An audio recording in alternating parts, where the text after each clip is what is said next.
bapak, ini ngomong bapakmu benar. Iya. Gak oleh. Kayak itu. Bismillahirrahmanirrahim. Saudara-saudaraku semua, anak-anakku, cucu-cucuku, Assalamualaikum warahmatullahi wabarakatuh.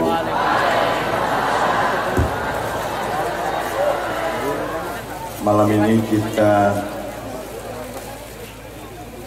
berombongan-rombongan, berpasukan-pasukan, berbarisan-barisan, berkelompok-kelompok, bersama-sama menyerbu pintu ilmu untuk kita buka. Sudah tahu istilah pintu ilmu, bahasa Arabnya Babul Ilmi. Siapa yang oleh Rasulullah disebut Babul Ilmi? Sayyidina Ali bin Abi Thalib. Kemudian Sayyidina Ali menyebut Rasulullah sebagai apanya ilmu. Kalau Ali Babul Ilmi, kalau Rasulullah Madinatul Ilmi, kota raya ilmu pengetahuan. Anda tidak bisa mengurusi lingkungan hidup, tidak bisa mengurusi dunia, tidak bisa menerapkan aplikasi rahmatan lil alamin kalau Anda tidak berdialektika, bergaul dengan ilmu. Maka Anda harus memasuki kota raya ilmu melalui pintunya. Tetapi ilmu juga tidak bisa diandalkan untuk mengantarkan dirimu kepada Allah. Karena ilmu tidak akan sampai ke pintunya Allah. Yang bisa mengantarkanmu sampai ke pintunya Allah adalah cinta. Cinta itu ditempuh pertama dengan iman, yaitu cara satu-satunya untuk menciptakan simulasi garis antara dirimu dengan pintunya Allah itu iman. Itu simulasi saja, pembayangan saja. Kemudian yang diterima oleh Allah nanti bukan pintermu, bukan hebatmu, bukan kekuasaanmu, bukan puncak karirmu, bukan kekayaanmu. Karena semua yang kita andalkan di dunia ini sama sekali tidak bisa diandalkan di hadapan Allah Subhanahu wa taala. Yang bisa kita andalkan di hadapan Allah adalah ridho. Kita ridho kepada Allah, maka kita mendapat akibat diridhoi oleh Allah Subhanahu wa taala. Maka kalimatnya urut-urutannya ya ayyatuhan nafsul mutmainnah irji'i ila rabbiki radiyatan dulu baru mardiyah. Jadi tradisi sehari-hari Anda semua itu jangan minta ridho Allah, tapi Anda harus ridho sama Allah. Mengalami apapun, mendapatkan apapun, tidak ada susah, tidak ada senang, tidak ada kaya, tidak ada miskin, outputnya harus ridho kepada Allah. Maka Anda harus feminin jiwanya. Maksudnya harus lembut, harus empuk, mentalmu itu empuk, ya, harus luwes. Maka Allah nanti memanggilnya itu dengan kata yang juga feminin, bukan irji, tetapi irji'i. Tidak Kapolri hati presiden.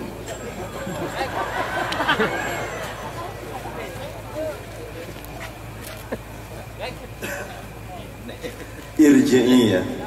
Ya bareng-bareng coba sebelum kita mulai Pak Rektor ya, kita bareng-bareng yuk.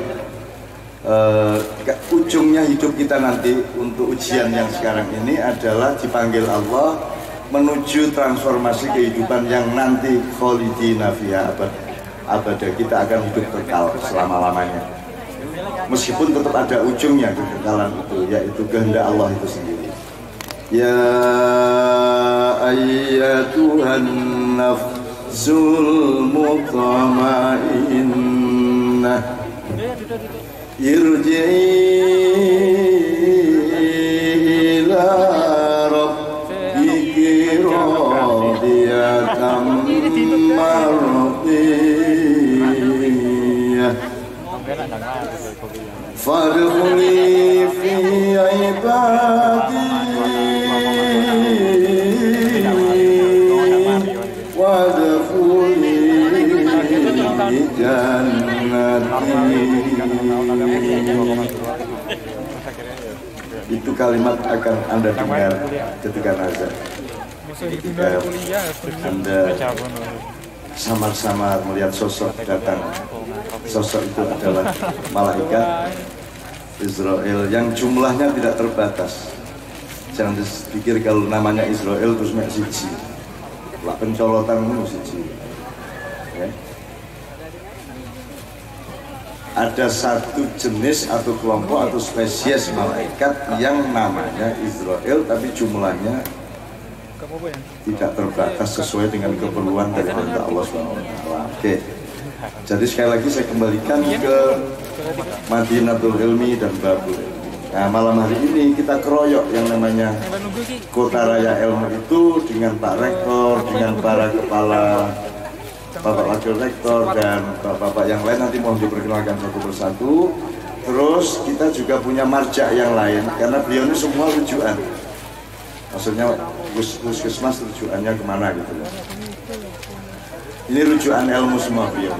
Nah, nanti ada marja yang dari rombongan kami namanya Pak Kiai Haji Muzammil ya. Nah, Muzammil itu orang yang kerjanya berselimut. Cuman karena pekewo kalau bawa selimut kemana-mana ya wis sarungan paling orang gitu kan. Maka beliau tidak pernah pakai celana karena celana dianggap tidak efektif dan tidak pragmatis. Nek sarungan ki gampang arep nguyuh kari dibenggan gitu. Juga untuk keperluan-keperluan lain yang sifatnya nikmat-nikmat gitu ya. Itu urusan dia lah. Sekarang melok-melok aku. Oke, teman-teman sekalian kita buka sedikit, kemudian saya mohon Pak Rektor memberi catatan awal sambil mungkin memperkenalkan, terserah Pak Rektor mengaturnya gimana supaya kita semua kenal sama beliau, dan nanti semuanya akan menjadi narasumber, termasuk Anda adalah narasumber. Kita adalah orang yang mencari narasumber masing-masing, dan kita masing-masing juga adalah narasumber. Ini ya caranya ilmu yang kafah itu begitu itu, bukan ilmu yang dari orang pandai ke orang tidak pandai. Ilmu itu mubeng. Mubengnya itu gak mek ngene, gak mek, tapi juga ngene, ngene. Tapi tidak tabrakan satu sama lain. Oke, bismillahirrahmanirrahim. Kita mulai dengan satu nomor. Saya minta pambuka satu, kemudian dilanjutkan Khatmil Quran. Saya punya pendapat bahwa Khatmil Quran itu yang formal, literer, kognitif itu berupa mushaf. Tapi Quran yang merupakan firman Allah, ayat-ayat Allah itu tidak hanya yang tertulis secara literer di Al-Quran, tapi fil afaqi wa fi anfusikum. Seluruh alam semesta ini adalah ayat-ayat Allah. Apa yang Anda alami di dalam diri Anda dan kondisi-kondisi alamiah maupun budaya di dalam diri yang Anda alami itu semua adalah ayat-ayat Allah. Maka sebenarnya Khatmil Quran, khatam Quran itu tidak hanya khatam membaca mushaf. Khatam Quran itu adalah orang yang tekun terhadap sesuatu hal yang diperintahkan oleh Allah, sehingga pada tahap tertentu dia akan dianggap khatam oleh Allah. Misalnya petani tekun sampai panen berkali-kali setia, itu juga khataman. Kuliah sampai 10 tahun nggak lulus-lulus itu karena dia ingin khatamannya keluarga tenan susu. Di sampingnya ya rodo pekok ya tuh. Itu juga khatam. Ada yang khatamannya cepat, Mas. Berapa semester Pak Rektor? 4 tahun. 4 tahun sampai 5 tahun ya. Ya mudah-mudahan Anda khatam sudah. Tapi di dalam 5 tahun itu juga sudah ada khataman-khataman. Karena ada khatam dalam arti simbolik formal, ada khatam dalam arti substansial, esensial. Kan gitu kan? Esensial itu artinya ada orang belajar silat perlu 5 tahun untuk mencapai satu tahap, satu eskalasi. Tapi ada orang yang hanya memerlukan 3 bulan atau bahkan 2 minggu untuk khatam satu jurus dengan kematangan tertentu. Jadi khatam itu kalau secara kualitatif, substansial bisa berlangsung secara tidak terduga-duga dan di dalam rute waktu yang berbeda. Nah, saya berharap kita membacakan bersama, melantunkan bersama doa khatmil Quran ini supaya Allah meresmikan dan melantik bahwa Anda pun meskipun belum selesai kuliah sudah mengalami khataman-khataman ilmu selama Anda belajar. Amin ya rabbal alamin. Saya ajak Anda bersama-sama untuk sholawat, kemudian khatmil Quran bersama-sama. Silakan kirimkan.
kasih. Tepuk tangan untuk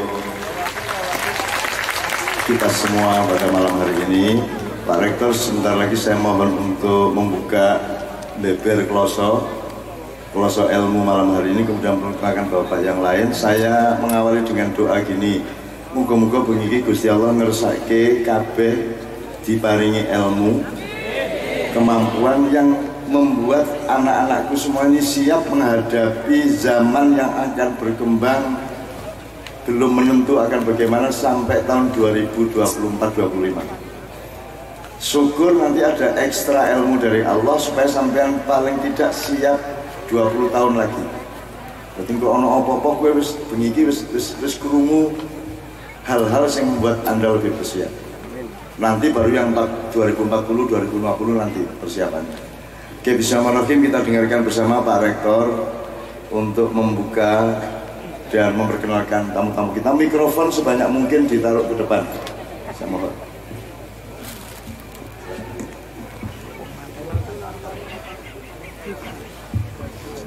Assalamualaikum warahmatullahi wabarakatuh. Alhamdulillahirabbil alamin wa bihi nasta'in ala umuri dunya waddin. Wassalatu wassalamu ala sayyidina Muhammadin wa ala alihi wa ashabi ajmain, amma ba'd. Yang sama-sama kita hormati Bapak MH Ainun Najib atau yang dikenal sebagai Cak Nun, seorang intelektual multitalenta yang sudah mendunia dan menjadi tokoh nasional, bisa hadir di IAIN Surakarta untuk pertama kali dalam sejarah IAIN Surakarta. Jadi Cak Nun dan rombongan yang kami hormati. Kemudian bersama kami adalah Wakil Rektor 1 berdiri Pak Dr. Haji Abdul Matin. Kemudian Wakil Rektor 2 Dr. Munadi. Wakil Rektor 3 Dr. Samsul Bakri yang membidani kemahasiswaan. Juga ada Kepala Biro Bapak Dr. Haji Umar. Silakan. Ada dosen kita yang ikut hadir ya, Bapak Abdul Ghafur.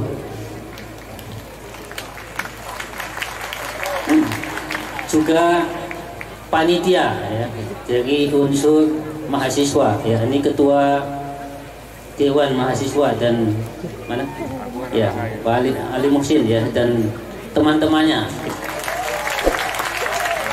ya. Jadi tim ini berjasa menghadirkan Cak Nun ya, Kiai Kanjeng di IAIN Surakarta. Kemudian tema yang dipilih oleh mahasiswa adalah peran agama dalam melindungi lingkungan hidup. Saya kira dalam tradisi keilmuan, menjaga lingkungan hidup tidak pernah setegas pada saat ini, karena mungkin dulu polusi, kemudian kepadatan penduduk tidak terbaca ketika Al-Quran lahir, tetapi metafora-metaforanya banyak disebut, misalnya tentang kerusakan bumi, laut, dan daratan. Ini menunjukkan bahwa pada ujungnya dunia ini menghadapi satu masalah yang sama, yakni tentang ledakan penduduk, kemudian krisis energi, krisis pangan, krisis lingkungan, dan seterusnya.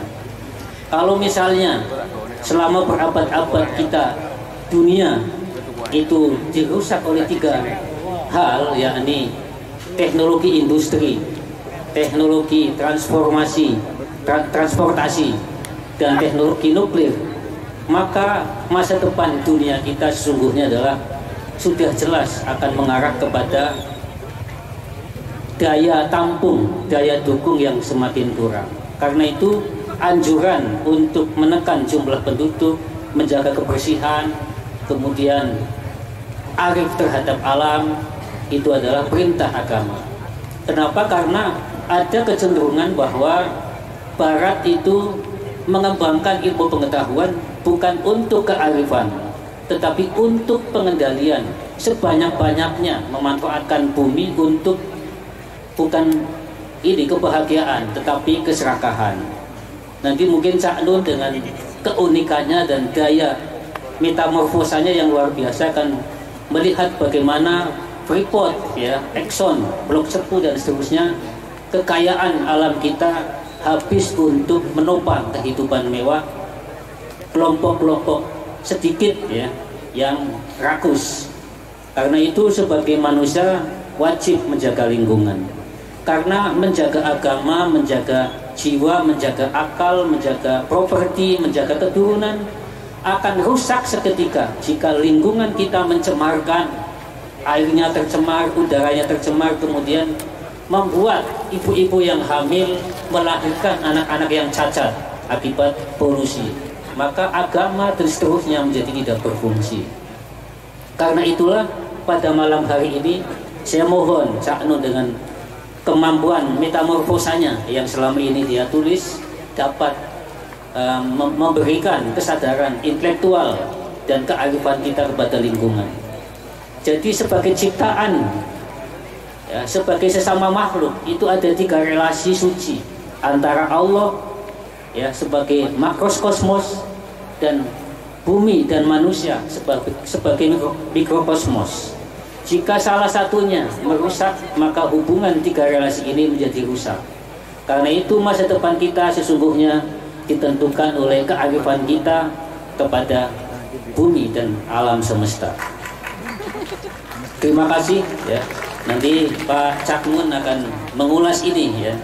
Karena di dalam buku-buku klasik tema-tema tentang menjaga lingkungan kurang disentuh, karena baru kali ini betapa ledakan penduduk dan krisis energi disadari sebagai ancaman.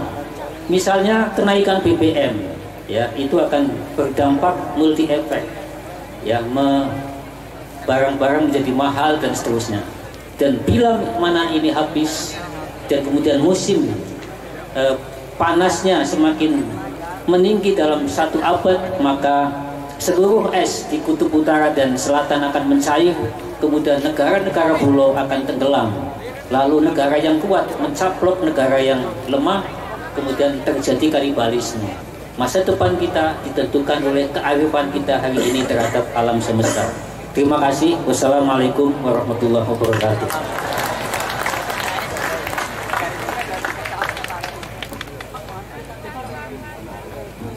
Enggak apa-apa Mas, jalan biasa aja. Supaya tidak jadi keraton. Ya. Saya mohon dengan sangat kita pakai metode dialektis, ya, interaktif dialektis. Jadi Bapak anytime boleh menginterupsi. Atau saya tidak tahu persis ekspektasi dari bapak-bapak yang hadir, sehingga anytime boleh Pak Rektor, Pak sampean jelas soal itu, ya, nanti saya diinterupsi, tidak ada masalah.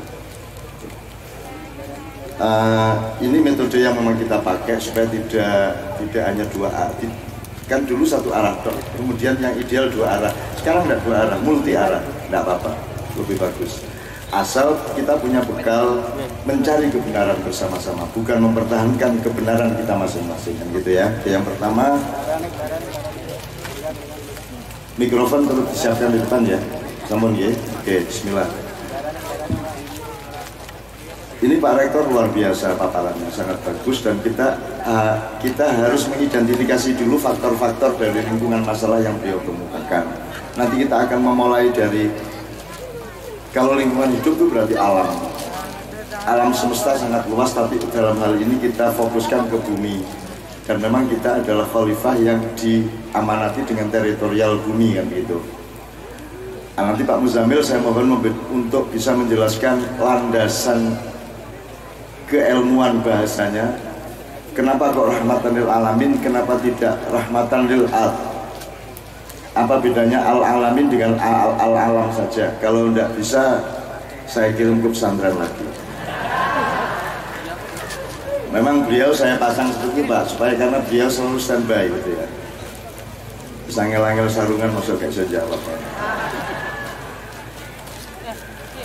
Nanti ada ilmu sarung, ada ilmu selimut, ada ilmu celana dan baju, nanti ada lagi. Kalau kita sudah sampai ke tahap tertentu dari ilmu kita pada malam hari. Gini, sekarang dari Pak Pak Rektor tadi gini, Anda memang kalau bisa ada ekstra pembelajaran, meskipun tidak ada ekstra kurikuler di kampus Anda, kalau bisa ada ekstra penelitian juga, karena Anda tidak bisa hidup sendirian dengan tema-tema Anda saja. Anda harus terlibat di dalam semua tema dari semua orang, kan gitu. Gelem gak gelem, kue kuliah yang nganggo motor berarti ada kaitannya kuliah Anda dengan motor.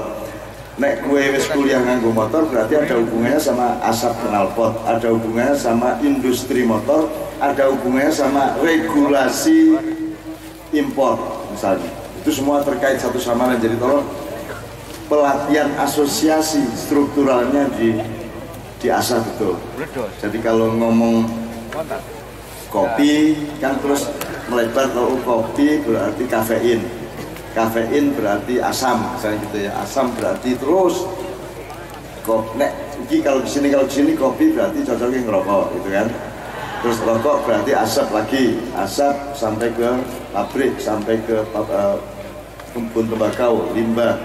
Jadi ada asosiasi, namanya ada pelatihan asosiasi intelektual, ada pelatihan asosiasi emotif.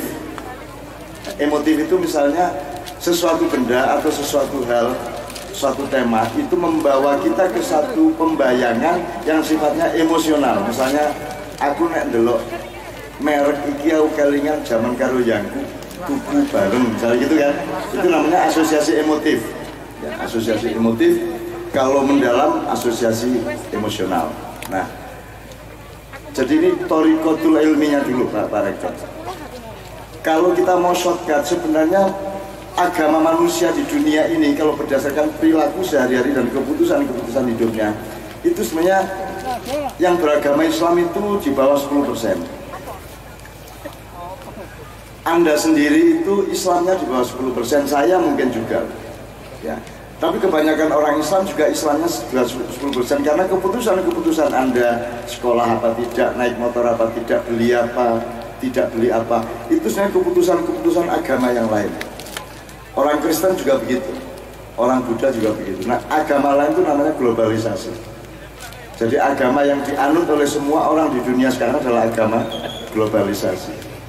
Keputusan Anda ini keputusan global semua, keputusan yang dilahirkan oleh sistem global, yang ada pemimpinnya, yang mesin utamanya adalah kapitalisme, makanya disebut kapitalisme global. Kapitalisme itu membutuhkan Anda semua untuk menghidupinya, yaitu Anda harus beli ini, beli itu. Jane ora perlu ana mall jane ning donya iki, saiki ana mall, kowe gelem ora gelem kowe seneng mlebu rono. Jadi kita dibikin seneng terhadap mall, dibikin seneng terhadap barang anyar.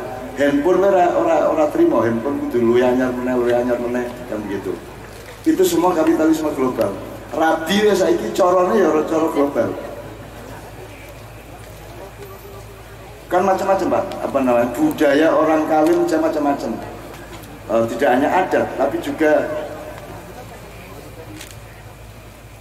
nek sing rabi wong makyah biasanya ya makyahan waktu rabi. Nek ora kan pokoknya ono gedung gede apik banget, terus ono panganan oke banget, terus pengantene ning ngarep, terus sing teko iki ya ora tepung satu sama lain. Pokoknya yang penting antri nyalami pengantin baru mangan baru balik. Jadi tidak ada komunitas, tidak ada masyarakat di situ. Yang ada adalah hubungan-hubungan satu garis di antara orang, tapi tidak ada multi garis.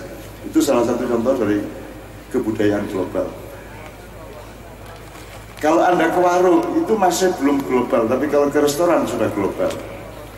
Nek neng restoran, nek kantin, saya tidak tahu kalau di kantin sini itu mangan langsung, apa bayar sih lagi mangan. Nah, kalau masih makan dulu baru bayar, itu berarti masih belum global. Dan saya senang kalau ada warung yang belum global. Contoh naik kue wis, kalau Anda ke institusi global misalnya hotel, kira iso hotel itu bayar sih. Nek nang restoran minimum nang kantin kayak kue ono garis jupuk panganan jur antri kayak terus kue bayar sih lagi mangan. Karena dasarnya globalisasi adalah kecurigaan kepada satu sama lain. Dasarnya globalisasi adalah ketidakpercayaan satu sama lain. Jadi dia sangat jauh dari dimensi iman, karena iman kepada Allah harus bisa diterjemahkan dari iman atau kepercayaan sesama umat manusia. Dan globalisasi itu memutus rantai kepercayaan antara manusia dengan manusia lain. Makanya di apartemen kita tidak kenal tetangga kita, karena kita tidak butuh percaya, dan kalau ada apa-apa kita langsung tidak percaya, kan gitu. Makanya beda, kampung itu belum global. Nah, Anda hidupnya di mana saya tidak tahu, kosan di mana, tak intuke, gitu. Sosok yang menurut kancane, terus sak mangane, sak rokoke, wah ya kelihatan menurut kabeh, gitu ya. Kalau di warung, ibu yang jual makan itu tidak peduli Anda njupuk kerupuk piro ora dilirik, ya toh, tanduke piye ora dilirik, njupuk tempe tidak, karena intinya orang bikin warung itu bukan berjualan, intinya adalah menjalankan kehidupan dengan cara berjualan, tapi substansinya adalah menjalani dharma hidup. Tapi kalau mall, kalau toko modern, itu intinya adalah mencari laba, jadi substansinya adalah materialisme. Tapi kalau warung, substansinya adalah kebudayaan. Maka petani hancur karena petani itu menjalankan kebudayaan, menjalankan kebudayaan dan dharma hidup.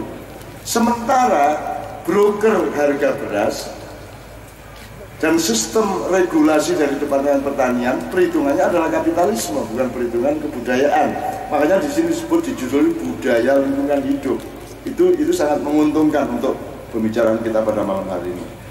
Ini kalau diuraikan sangat panjang mengenai agama globalisasi. Tadi besok mulai dieling-eling. Ini keputusan ini berdasarkan ayat-ayat globalisasi apa saya otentik dari diri saya. Gitu. Aku kelambiku gue ngerti ming telung macem, ireng, putih, terus ono siji loro sing rada ora putih, rada ora ngene iki. Ya seming ku akui tok. Kuplukku barang ya tergantung sing ngekeki. Dan ini saya dioleh kakak saya dari Maroko, saya pakai.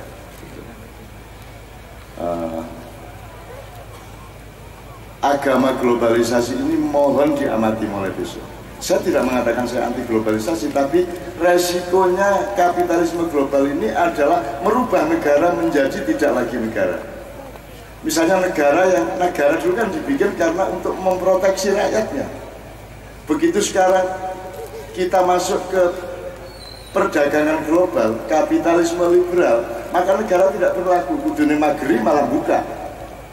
Dan yang saya paling takutkan adalah keputusan-keputusan pemerintah kita 2 tahun ini betul-betul bukan hanya membuka pintu global untuk masuk ke kampung-kampung Anda. Anda tahu kan sekarang siapa saja di seluruh dunia boleh masuk ke sini. 176 negara penduduknya boleh masuk ke Indonesia tanpa visa, tanpa diperiksa apa-apa. 170 sono sahabat ya. Sementara kowe arep nang Selandia Baru kangelan kowe. Diawasi wae kowe. Sejak kamu ke imigrasi aja sudah mulai tidak dipercaya. Aku iki wis 40 tahun mlebu bandara tahu dipercaya. Terus ngambung tanganku pas arep check-in, begitu nggarap tiketku ada KTP-nya aja. Lah kuwi ngono cak iki rumah samu sapa cak lah aku to. Lah kok iso takoni KTP niki piye karep. Nah prosedurnya begitu. Nah mereka tidak mengerti aturan itu untuk apa. Kenapa orang mencari KTP, minta KTP untuk meyakinkan ini orangnya apa? Bukan anak gue mesti yakin kui. Kau masuk ke arep mangan pitik kon buktekke nek dhek pitik iki ya. Gue disuguhi ning warung ayam goreng terus kuwi takon kondo nang sing di warung, Pak, Bu, ini buktinya kalau ini ayam itu apa coba? Mana sertifikasi bahwa ini ayam? Itu efek dari agama global yang tidak percaya satu sama lain. Anda masuk hotel kalau tidak percaya, harus deposit dulu. Begitu nanti pagi itu kuncinya yang lap-lap itu tidak bisa berlaku lagi karena dicurigai nanti Anda check out tanpa bilang. Dan gitu pokoknya serba tidak percaya. Kabeh sambil maling kabeh di mata kebudayaan global. Nah, ternyata itu mempengaruhi regulasi negara kita.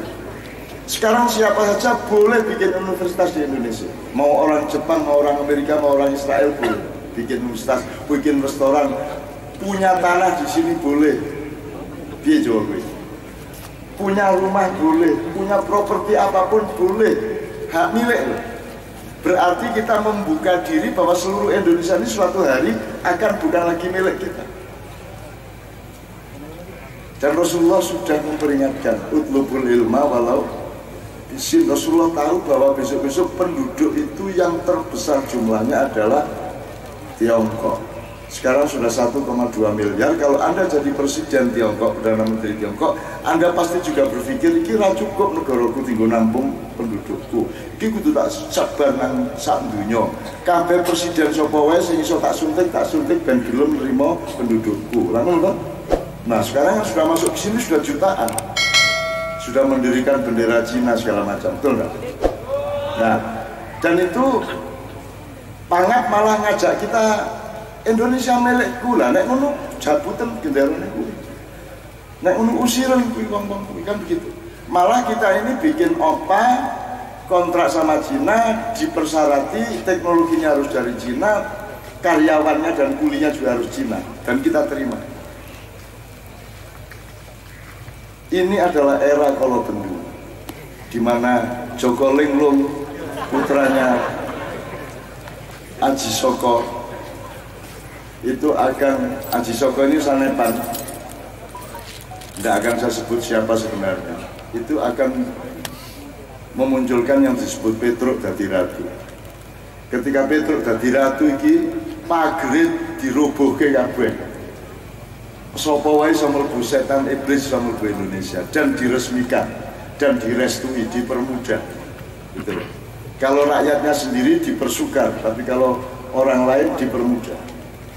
Sehingga nanti akan ini semua yang dilakukan oleh pemerintah, presiden dan kelompok-kelompok di elit itu sebenarnya sedang menabung dendam, kebencian dan permusuhan yang suatu hari akan panen berupa perang saudara di antara kita semua. Perang saudara ini bisa mengerikan dan lebih mengerikan dari 1965 yang Anda tolong dipelajari. 65 itu betapa seremnya bapak-bapakmu biar ngalami ketika Gestapo di G30S itu seremnya luar biasa. Dan ini perang saudaranya bisa sampai akan lebih serem dari itu. Nek jarine Rangga Warsita mengutip Jayabaya, kuingko wong Jawa kari separo, Cina garis sak judo, bule londo gila-gila. Atau diwalik, wong Jawa kari separo, bule garis sak judo, Cina gila-gila. Dan selama ini kita menafsirkannya secara sangat konvensional, wis ora apa-apa mung garis separo kok garis akeh. Nek misale wong Jawa jumlahe 100 juta berarti 50 juta. Ngono ta mikire? Alah nek Cina mung garis sak judo mung wong loro ta berarti. Enggak gitu. Ada tafsir yang berbeda. Nek sak judo itu berarti ono lanang ono wedok. Jumlahnya tidak harus 1 dan 1. Tidak harus 1 dan 1. Pak Muzamil, kalau Allah mengatakan azwajan itu apa? Inna khalaqnakum apa? Pak Muzamil, yang jodoh itu Pak, yang berpasangan itu. Subhanalladzi khalaqal azwaja kullaha. Subhanalladzi khalaqal azwaja kullaha. Maha suci Allah yang menciptakan apa saja itu berjodoh-jodoh. Nah, jodoh itu kan tidak harus 1 dan 1. Ya, bukan zaujain. Bukan zaujain. Kalau khalaqallahu zaujain sak jodoh, ya, itu berarti mek lanang siji wedok siji, wedhus siji sing nyangon siji. Ya rabi. Rabi wedhus salah jan bocah-bocah iki. Tapi bisa 1000 dan 1000. Bisa 1 juta laki-laki dan 1 juta perempuan. Bisa toh? Bisa tidak terbatas. Kalau zaujain itu cuma 1 dan 1, lanang siji wedok. Nah, kalau azwaj itu lanang dan wedok relatif bisa jumlahnya berapa saja. Jadi nek Cina garis sak judo, it means could be 1,000, million or more. Gitu ya. Understand?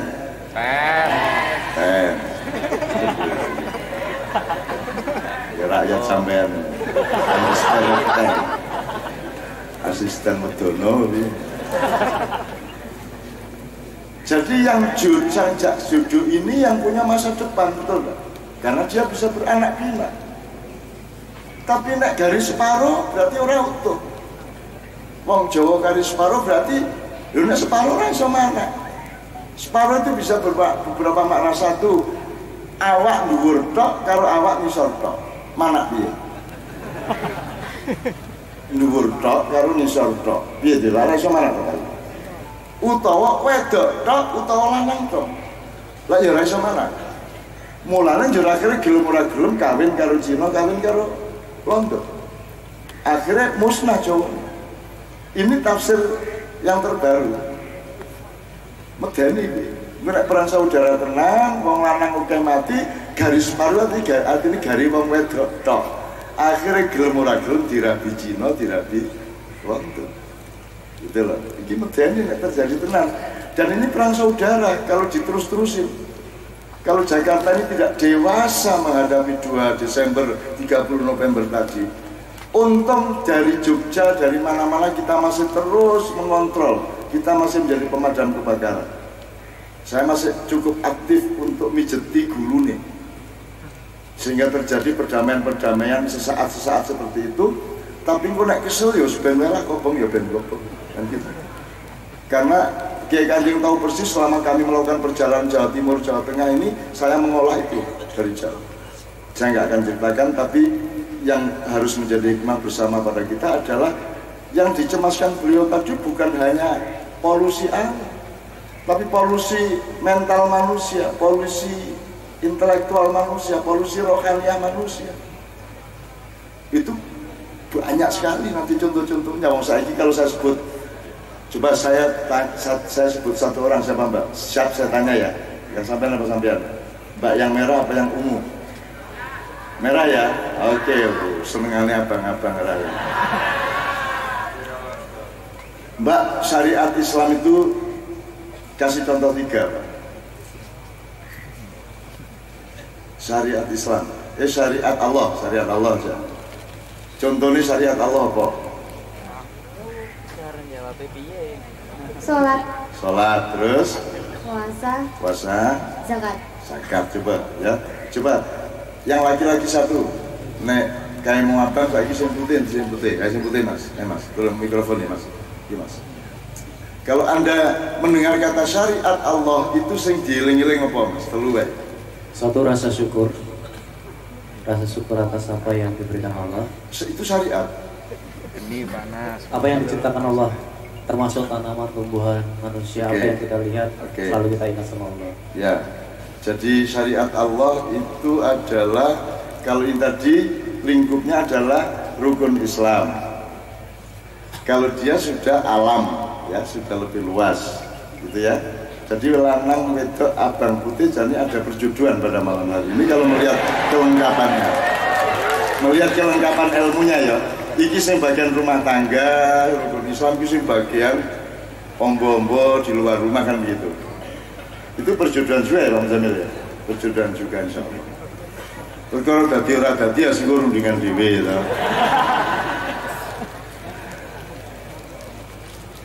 Ini termasuk polusi Pak Rektor.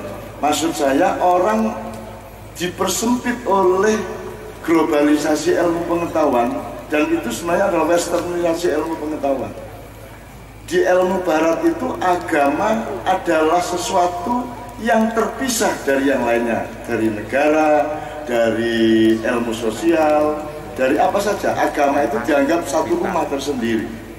Padahal agama di dalam Islam adalah sifatnya seluruh kehidupan, sejak awal sampai akhir. Dia inherent dan include di dalam apa saja. Orang kencing itu menjalani agama, kan gitu. Pelajaran matematik itu pelajaran agama, kan begitu kalau dalam Islam. Nah, ini karena ini beliau contoh dari orang yang kena sekularisme. Sekularisme itu membedakan iki negara, iki agama, iki demokrasi, iki Islam, dipertentangkan. Itu ilmu barat. Lihat apa sejarahnya? Yang enggak dong. Islam kok bertentangan dengan demokrasi. Demokrasi ada dalam Islam, sebagian Islam juga ada dalam demokrasi, kan begitu. Di dalam diri wanita ada kejantanan, di dalam diri laki-laki ada kelembutan, benar kan? Jadi Anda juga punya femininitas sebagai laki-laki dan Anda punya maskulinitas. Nek ora percaya radio, kula ketok. Bul sing lanang sing wedok luwih keren bangane sing lanang. Wah, luwih. Lho to. Ya toh, ayo sing buri-buri iki iki pengalaman nih. Krompiang, piar. Yes. Iki ya teko iki. Nunggu kursi. Ngesem ya ngesem iki. Sing lanang ora tau banting-banting piring kok. Malah sing wedok piar-piar piang prang-prang. Ternyata jadi azwaj itu bukan laki-laki dan perempuan. Fenomena yang lain adalah kelelakian dan keperempuanan. Setiap lelaki punya unsur keperempuanan dan setiap perempuan punya unsur kelelakian. Kan begitu. Jadi min dzakari wa unsa Pak Muzamil. Min dzakari wa unsa. Bukan min mudzakaran wa muannatsin. Apa bedanya Pak Muzamil? Jadi min dzakarin wa unsa, kalau dzakar itu yang punya dzakar. Yang punya dzakar. Unsa? Kalau unsa ya itu unsa itu kan maaf, itu tanda kewanitaan. Unsa itu maaf lawannya dzakar. Jadi kata dzakar dan unsa menunjuk pada jenis kelamin. Maka dalam Islam jenis kelamin tidak berarti subjek dari yang memiliki kelaminnya. Betul, jenis kelaminnya. Jadi unsurnya, faktornya, dimensinya, potensinya, betul nggak? Betul. Nah, gitu. Ini namanya epistemologi tadi Pak. Ya. Nah, kita selama ini mengartikan laki-laki dan perempuan. Tidak harus toh. Potensi kelelakian dan potensi kewanitaan. Makanya antara rektor dan mahasiswa, antara pemerintah dengan rakyat harus ada manajemen dzakarin wa unsa. Harus ada manajemen pada saat apa seorang rektor harus lembut, pada saat mana yang lain rektor harus keras, kan begitu. Ketika Anda demo ke rektor, itu Anda dzakar. Ketika Anda approach dengan kelembutan kepada rektor, waktu itu Anda unsa, kan begitu. Betul. Ya gitu. Nah, manajemen ini tidak dikenal dalam ilmu pengetahuan modern dan kita ini ikut ilmu barat masalahnya. Itu teman sekalian. Jadi kita sekarang sudah mengerti beberapa hal, kita kembali kepada al-alamin tadi Pak Muzamil. Iya. Jadi ini alam ini saya kira istilah alam itu sendiri ini sudah mengandung ketersambungan antara apa yang ada dengan agama, gitu ya. Dengan agama. Alam itu satu kata dengan alamat. Satu kata dengan alamat. Jadi alamat itu apa? Tetengar. Alamat. Jadi alam itu apa yang ada ini semua bisa dialamkan, tapi bisa tidak dialamkan. Jadi dalam kata alam itu mengandung unsur religiositas sebetulnya. Itu beda dengan barat. Kalau barat kan apa alam ini? Nature.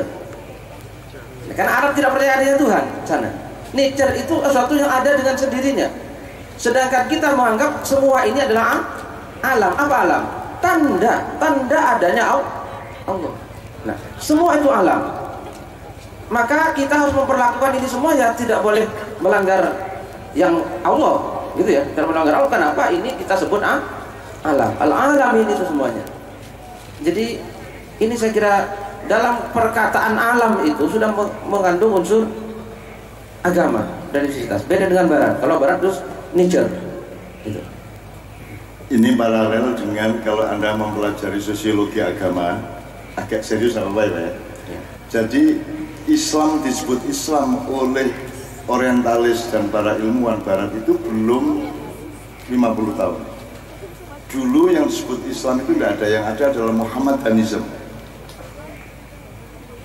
Karena di mata orang barat, agama itu bikinan manusia. Mereka tidak kenal wahyu, mereka tidak kenal firman.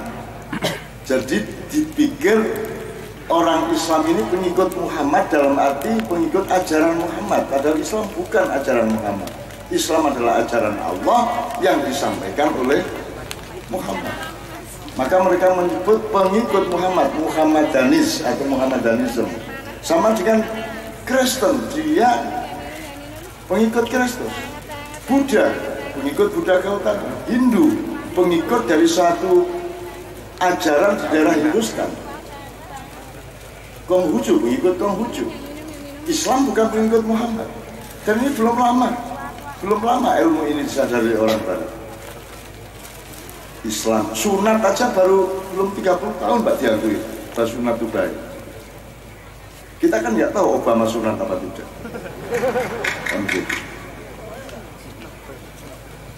Nah ini contoh aja bahwa kita ini sedang mengadopsi metodologi ilmu pengetahuan, bahkan akidah ilmu pengetahuan yang dari dunia global tadi, dan itu jangan sampai kita telan mentah-mentah di IAIN, karena IAIN punya narasumber yang luar biasa, punya main resources yang namanya Al-Quran. Beda cara pandangnya. Jadi kalau nature itu kita menyebut al-alamin, karena di kata al-alam itu ada dua pihak, yaitu Allah yang menciptakan dan manusia yang menghuni ciptaan itu. Itu ya Pak Muzamil ya? Betul. Nah ini jadi ada Allah, ada yang selain Allah. Yang selain Allah itu adalah alam, dan selain Allah itu disebut alam karena menjadi tanda adanya Allah. Alam itu adalah tanda, gitu. Pak Di, selamat datang Pak Dipur. Pak Dipur ini kita kenalkan, beliau ini tokoh di daerah Sukoharjo, Solo, membuat masjid Wasiun Goriun, bahasa Jawanya Wisan Geni. Selamat datang Pak Dipur, pasti bawa rokok banyak untuk Kiai Kanjeng, amin ya.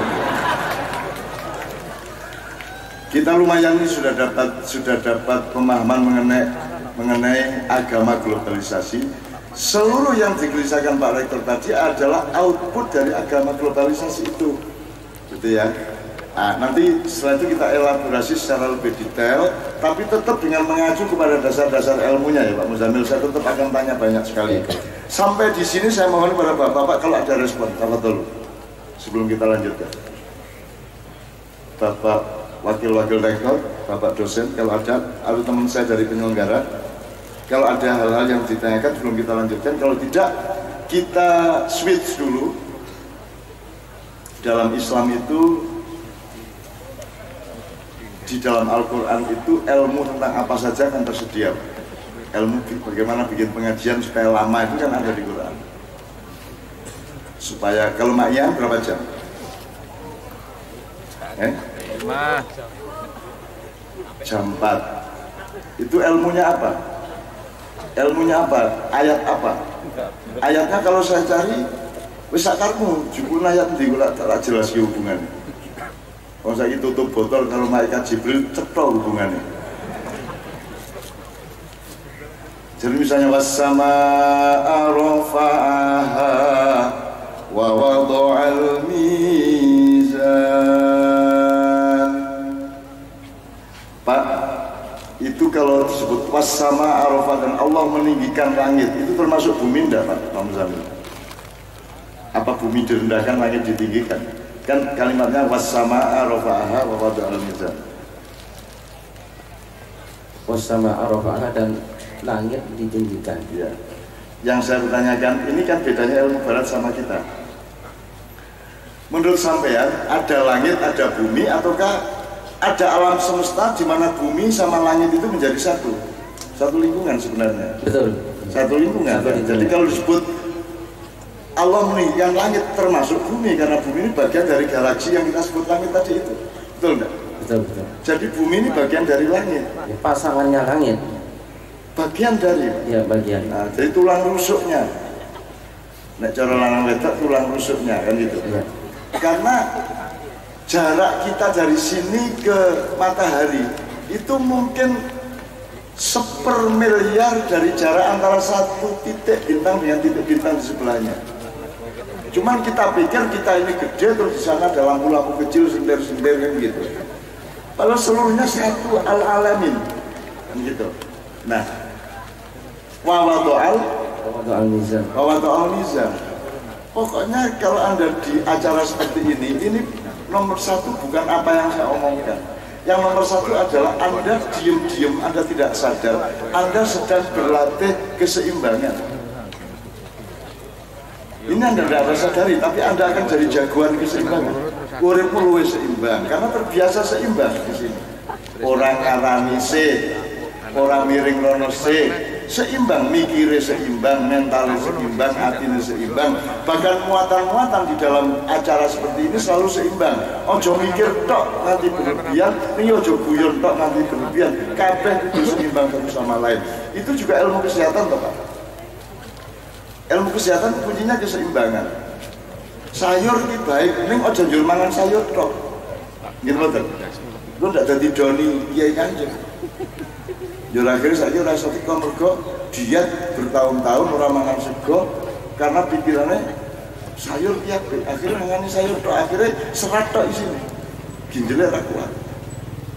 Jadi sego yo penting pada takaran tertentu, sayur yo penting pada takaran tertentu, kan gitu. Lombok yang penting pada takaran tertentu, kopi penting pada takaran tertentu. Kapan kopi mengancam lambungmu, kapan tidak, ada ukurannya, ada takarannya. Wassama'a rafa'aha wa wada'al mizan. Jadi ilmu itu cuma satu, yaitu keseimbangan. Nah, Anda bisa tahan lama karena Anda berada pada posisi seimbang. Jiwa raga Anda, pikiran dan hati Anda, sebenarnya itu yang Anda alami, teman-teman sekalian. Itu ya. Nah, supaya seimbang, sekarang kita sudah mikirnya sudah lumayan nih Pak Rektor itu sudah setengah jam lebih mikir temenan. Iki jujur lulus orang lulus sekolah harus lulus penyidik ya. Maka kita sekarang ciptakan keseimbangan dengan estetika. Jadi ada ilmu, ada keindahan, ada kebaikan. Sekarang ini harus ada keseimbangan antara keindahan dengan konsentrasi ilmu. Maka diperlukan ada lagu, diperlukan ada kegembiraan, yang gitu kan. Gitu ya Pak Rektor ya. Karena ini di IAIN, saya kira tidak apa-apa Doni malam ini tidak apa-apa. Karena kalau Doni yang nyanyi kan biasanya lagu-lagu barat yang kita sekarang ini di IAIN, berarti habitatnya adalah habitat seperti yang tadi saya dengar 1 jam sebelum Kiai Kanjeng, suaranya enak-enak dan mengalahkan Kiai Kanjeng loh, berarti grupnya itu. Yo, apik-apik suaranya wajan. Pokoknya aku nek IAIN ku seneng hatiku. Ya Allah, le selawatan penak itu yang ngono. Maka jangan sampai tidak percaya diri, aja njur kowe iki merasa hebat nek wis nganut barat, nek wis nganut Arab, nek wis nganut liya-liyane. Kowe dadi awakmu dhewe ya kuwi sing paling apik, mergo Gusti Allah gawe kowe, ora gawe kowe membo-membo Arab, membo-membo barat. Kowe ya kowe. Kalau barat datang ndak apa-apa, tapi kita ruat. Arab datang ndak apa-apa, tapi kita garap, kan gitu kan? Itu pedomannya sudah jelas, maka Anda tetap berada dalam keseimbangan. Ojo njur kowe dadi pitik, kalau Gusti Allah dadi pitik, njur kowe pengen dadi manuk. Wedhus, pitik dadi wedhus, apa do dibelahe? Tuh. Oke, sekarang kita bawakan bersama-sama yang kira-kira semua bareng-bareng bisa. Wujud kita mbako iso ya. Cek eling. Allah wujud sak kena nih. Mbak Yuli mana Mbak Yuli? Maju Mbak Yuli sama Mbak Nia.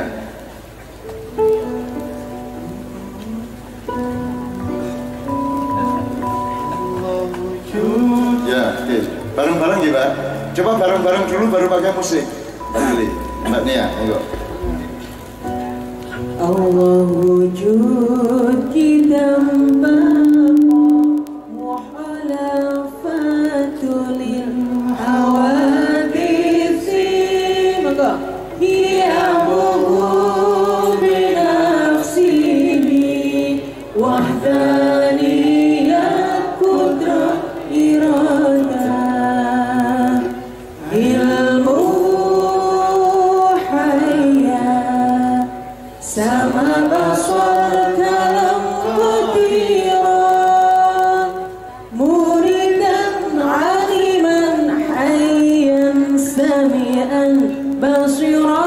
mutakaliman. Mangga Allah wujud di dalam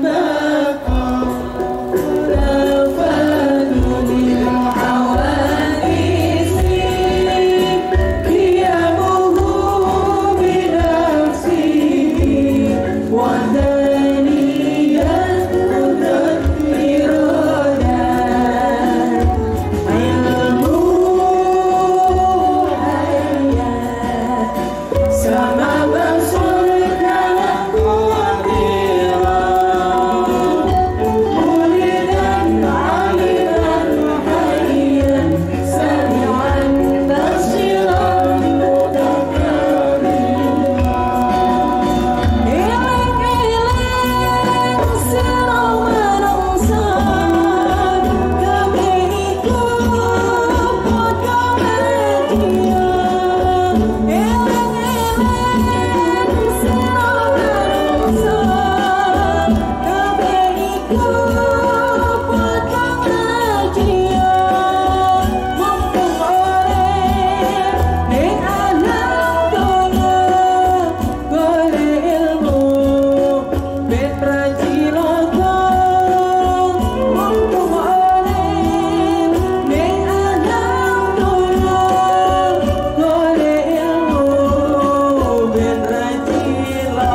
tadi melantunkan sholawat kelompok-kelompok tadi, vokalisnya masih ada di sini enggak? Kalau ada vokalis-vokalisnya enggak apa-apa, ikut maju sini. Yang Putri sama Bunia sama Mbak Yuli, Mbak Nia sama Mbak Yuli. Yang laki-laki boleh gabung sama Mas Islamianto, nyanyi bareng lagi. Kolaborasi antara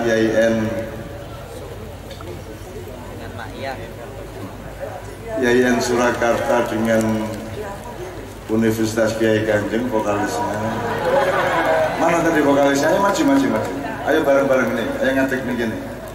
Ayo.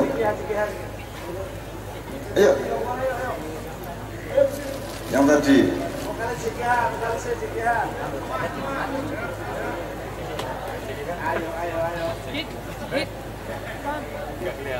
Ayo Mbak. Ayo Dek. Siapa namanya Pak? Sama namanya. Lailin. Madura. Coba dipanggil. Coba diminta siapa tadi namanya untuk maju ke depan. Tepuk tangan semua. Lailin sama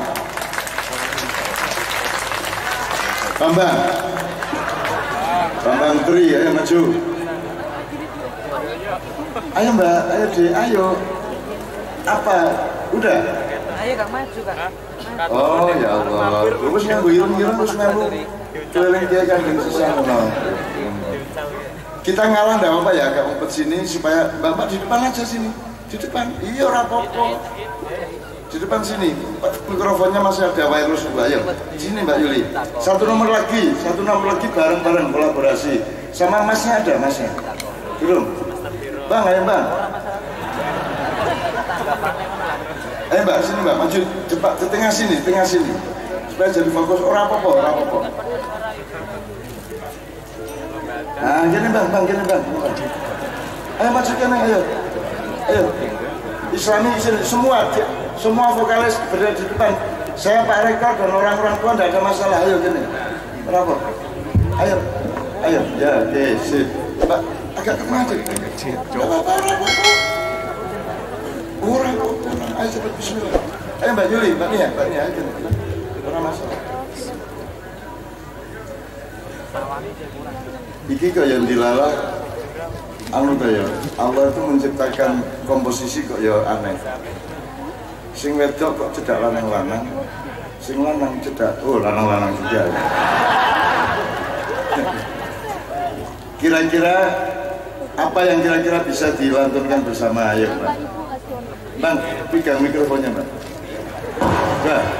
Bang, jenenge Bambang sapa?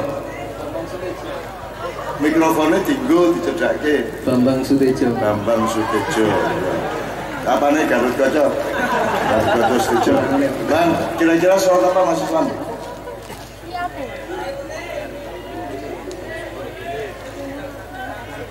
Oh, padang bulan ya. Nih, tapi gini kita al-alam ya dari kata Muzamil tadi. Diperjelas dulu alamat kita di hadapan Allah dan Rasulullah. Jangan hidup tanpa kejelasan alamatnya di depan Allah dan Rasulullah. Kan menurut tadi saya kowe melantunkan Alhamdulillahi minasyaitonirrajim laqad ja'akum. Ayo Mbak. Tepuk tangan. Ya. A'udzu billahi minasyaitonir rajim. Bismillahirrahmanirrahim.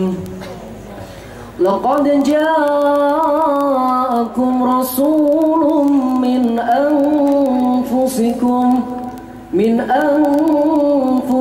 azizun 'alaihi ma 'anittum harisun 'alaikum bil mu'minina raufur rahim.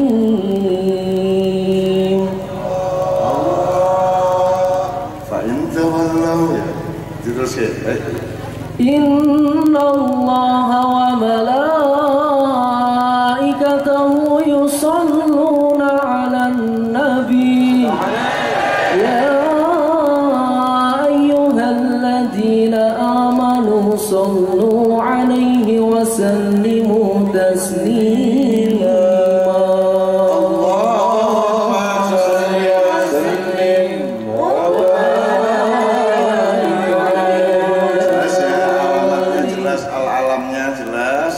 Berarti kita berada di dalam segitiga cinta. Innallaha wa malaikatahu yusholluna 'alan nabi. Allah menyatakan cintanya kepada Nabi bersama malaikatnya. Kemudian wahai manusia, nyatakanlah cintamu juga kepada Nabi. Kemudian Nabi menyatakan cinta kepada Allah, kepada kita. Hubung-hubungan cinta, gitu ya.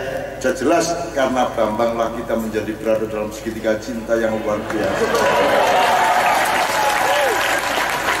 Maka Bambang akan dikasih istri 3 juga insya Allah. Dan copot dengkule, ya. Orang bang, orang. Sekarang kita incipi dulu Mbak, namanya Mbak. Kita incipi dulu Mbaknya. Iya. Coba sampean dari mana asalnya? Saya dari Sukoharjo. Sukoharjo. Saya Sumubar. Ya? Saya Sumubar. Oh dari Sumubar. Ya. Oh dari Mas Islami. G. Namanya? Namanya Mbak Via.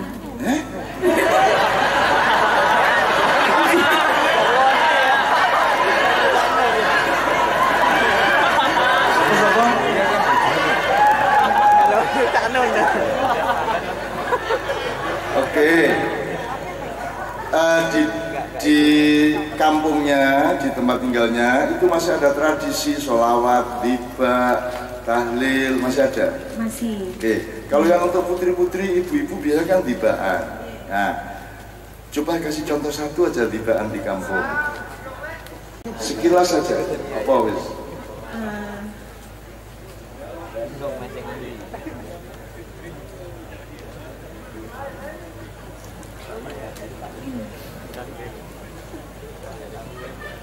Ya Rasulullah,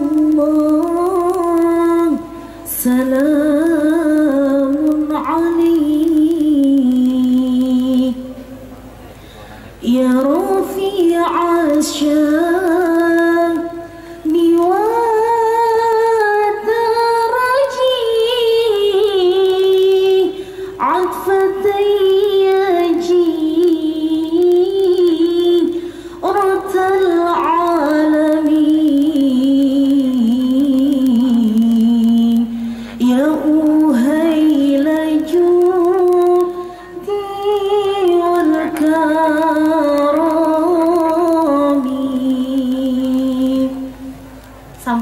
iku biasa subuhe, terus mari ngono ana sing barenge piye.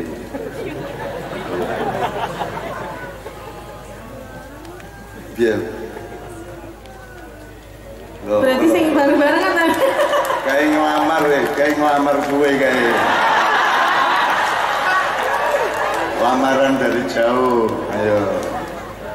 Mbak Yuli, Mbak Nia kenal enggak tibaan ini tadi? Enggak kenal. Jadi di Jawa Timur setiap lokal tuh ono dede kreatif dede gitu ya.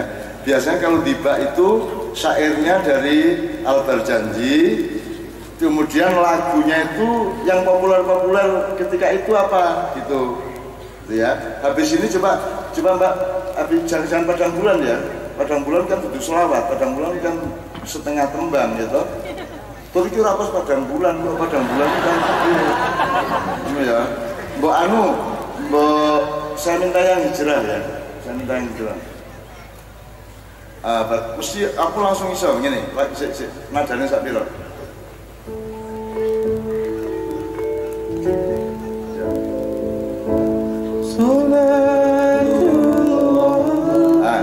Dirungokke Pak Islamianto ya, gurumu to kuwi.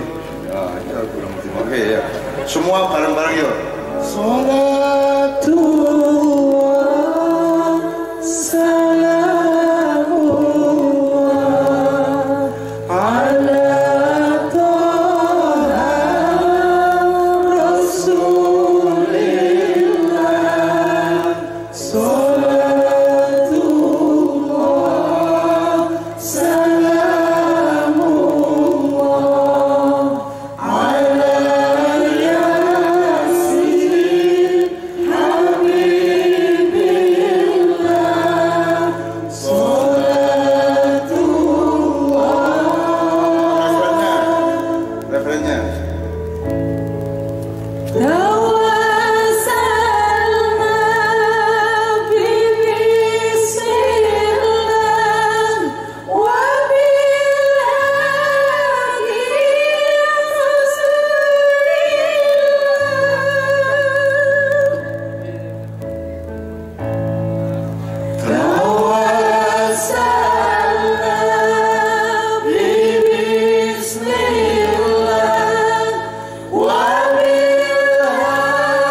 mengajak untuk mencintai Allah dan Rasulullah. Logam-logam, kayu-kayu semua ikut bersama-sama, karena semua ini nanti akan bersama-sama kita menjadi bagian dari surga Jannatun Naim.